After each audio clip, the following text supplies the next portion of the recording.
सर्वकार्येषु सर्वदा सर्वकार्येषु सर्वदा सर्वकार्येषु सर्वदा।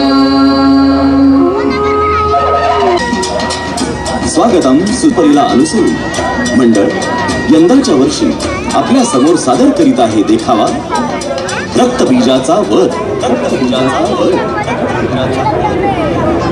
ब्रह्मदेवाची घोर तपस्या केली आणि ब्रह्मदेवांना प्रसन्न केले।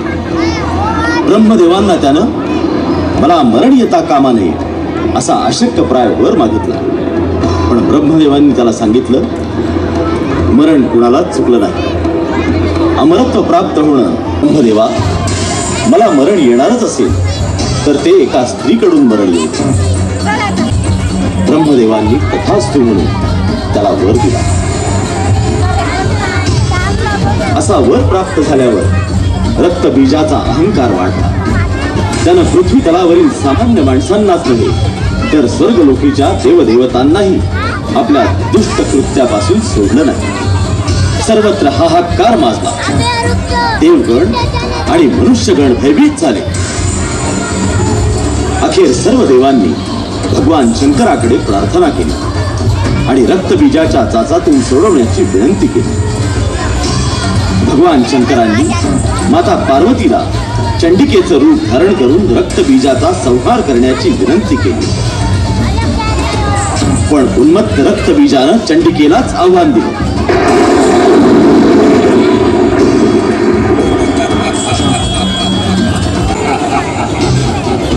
तू मला मारू शकणार नाहीस चंडिके।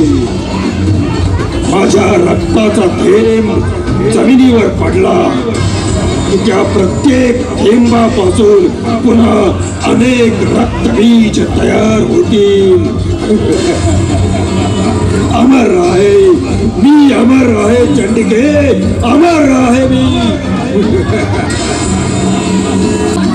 मी माझ्या दुसऱ्या रूपाच्या मदतीनं तुझा विनाश घडवेल। पार्वती मातेनं चामुंडेचं रूप धारण केलं आणि तिला सांगितलं काली काली अवतीर्ण हो। हे काली माझ्या शस्त्रानं रक्तबीजाच्या अंगातून वाहणाऱ्या रक्तापासून नवे असुर निर्माण होत आहेत। तू त्यांचं भक्षण कर, त्याचं रक्त जमिनीवर सांडू देऊ नकोस। ते तूच प्राशन कर काली। असुर निर्मितीची ही प्रक्रिया खंडित कर काली, खंडित कर।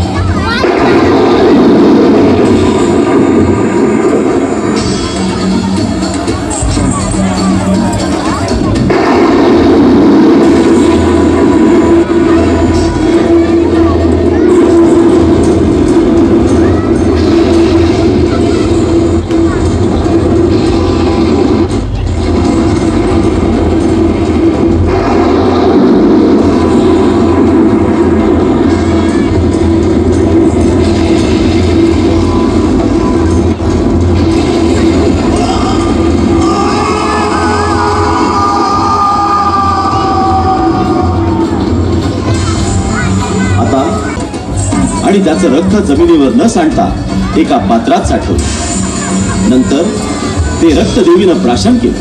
विशेष झाला, पुन्हा रक्तबीज निर्माण झाला नाही। सर्व पृथ्वी आणि